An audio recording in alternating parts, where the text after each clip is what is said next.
ہمارے پاس زیارات سے ریلیٹڈ حدیثوں کی ایک کتاب ہے جس کا نام ہے کامل الزیارات. ابن قولوے کی کتاب ہے، شیخ مفید کے استاد تھے. کازمین میں ان کی اور شیخ مفید دونوں کے قبریں جو ہیں وہ ایک ہی جگہ برابر سائڈ میں ہیں. یہ وہ کتاب ہے جس کے بارے میں اتنا بڑا مرجع آیت اللہ خود ایک زمانے میں نظریہ رکھتے کہ اس کی ہر حدیث اول سے آخر تک بالکل صحیح اور اتھینٹک. بعد میں تھوڑا سا کہا کہ اس کے اندر جو حدیثیں انہوں نے اپنے استاد سے سنی ہیں وہ سب اتھینٹک. بہت اہم کتاب ہے. اس کے اندر پورا ایک چیپٹر ہے، اس میں 9 کی 9 حدیثیں ہیں، سب صحیح. حدیث میں یہ بڑا مسئلہ ہے نا، بالکل صحیح حدیث، وہ پوری 9 صحیح. اچھا وہ ابھی میں آتا ہوں. اب میں جاتا ہوں جب قافلے میں تو کربلا جانا ہے، نجف اترے زیارت کی، کربلا جانا ہے. کچھ قافلے والے جو بغداد ایئرپورٹ پہ اترتے ہیں، کازمین زیارت کی، اب کربلا جانا ہے. اب آرگنائزر پہلے سے بتا رہا ہے. دیکھیے اب اس میں آرگنائزر کا کوئی بھی نقصان نہیں. یہ کوئی وہ اپنے پیسے بچانے کے لیے بات نہیں کہہ رہا، اپنی عقل سے. عقل مینس اپنی لمیٹڈ نالج سے وہ ایک بات کہتا ہے کہ دیکھیں ہم کربلا جا رہے ہیں تو کربلا اس طرح جائیے کہ جیسے آدمی کسی کی میت پہ جاتا ہے اور پرسے پہ جاتا ہے، اور یہ ہے کہ آپ میلے کپڑے پہن کے جائیے اور خبردار نہائیے گا نہیں، اور بال بکھرے ہوئے اور آنکھوں میں آنسو ہو، سر پہ ریت پڑی ہو. یہ ساری باتیں صحیح، لیکن اس پہ ایک لفظ آ جاتا ہے.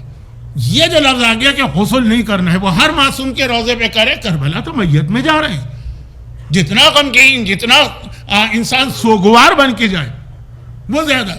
اب یہ بالکل ٹکرا رہا ہے امام معصوم کی انسٹرکشن سے.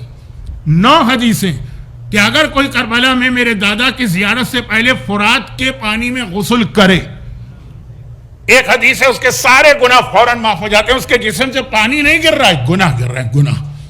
دوسری حدیث یہ ہے کہ وہ ایسا ہو جاتا ہے جیسا اس دن تھا کہ یوم ولدت امہ، جس دن اس کی ماں نے اس کو جنا. جو کربلا جو حج والی حدیث ہے وہ فرات کے پانی سے غسل ہے، زیارت نہیں ہے. یہ نہیں ہے کہ زیارت ہے، کہا جو زیارت سے پہلے غسل کرے گا یہ اس کا ثواب.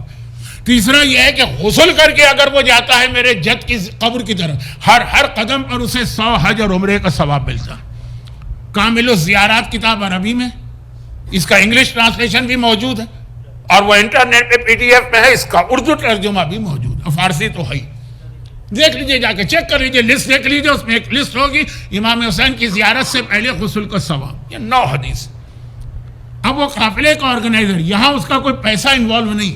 بہت ساری چیزیں وہ اس لیے کرتا ہے تاکہ وہ اپنے پیسے بچائے، یا نہیں، بس وہ اپنی ایک نامکمل معلومات کی بنیاد پہ کہ جی غسل نہیں کر. باقی چیزیں صحیح ہیں کہ نئے کپڑے نہیں پہننے، باقی چیزیں صحیح ہے کہ عمدہ اور لذیذ کھانے نہ کھانا، یہ نہیں کہتے وہ لوگ، لیکن یہ کپڑے خوشبو، لیکن غسل نہ کرو.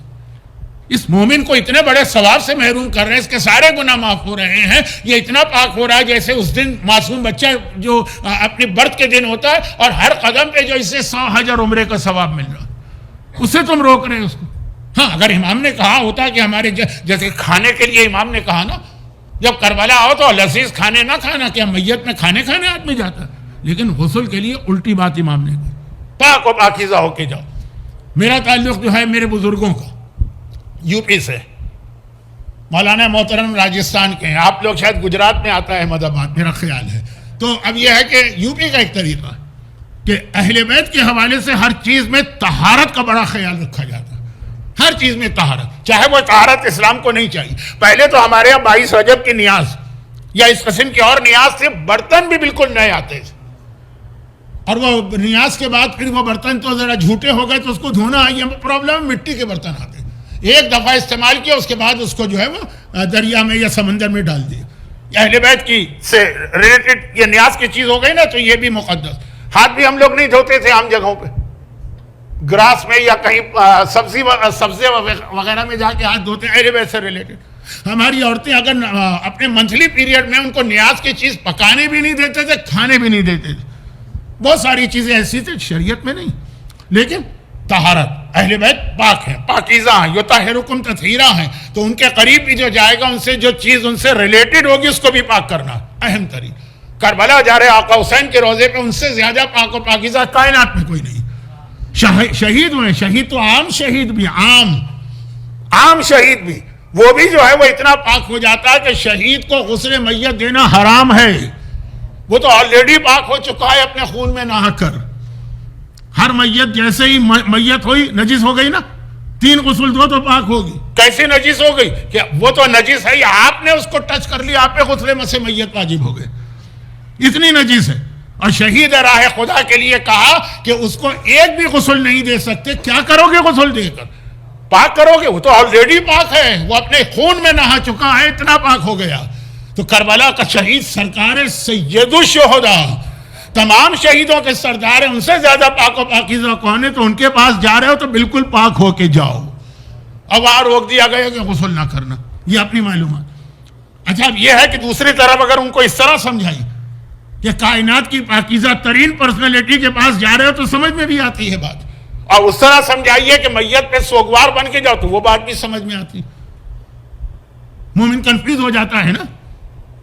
ایک کسی امام باڑے میں ایک خطیب، ایک اسپیکر آئے تھے، انہوں نے ایک مجلس پڑھی اور ثابت کر لیا پوائنٹ اے کو. دوسرے آئے، انہوں نے مجلس پڑھی، انہوں نے ثابت کیا یہ ایک غلط.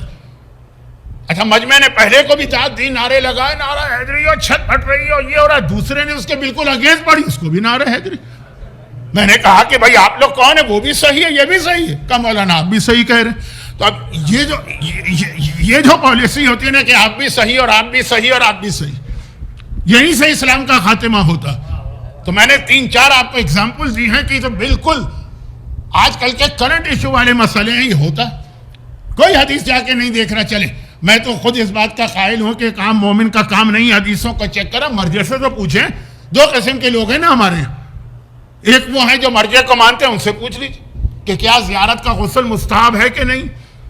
اور ایک وہ ہے جو مرجع کو نہیں مانتے، اخباری کہتے ہیں ہر چیز حدیث. تو حدیث میں جا کے دیکھ لیجیے.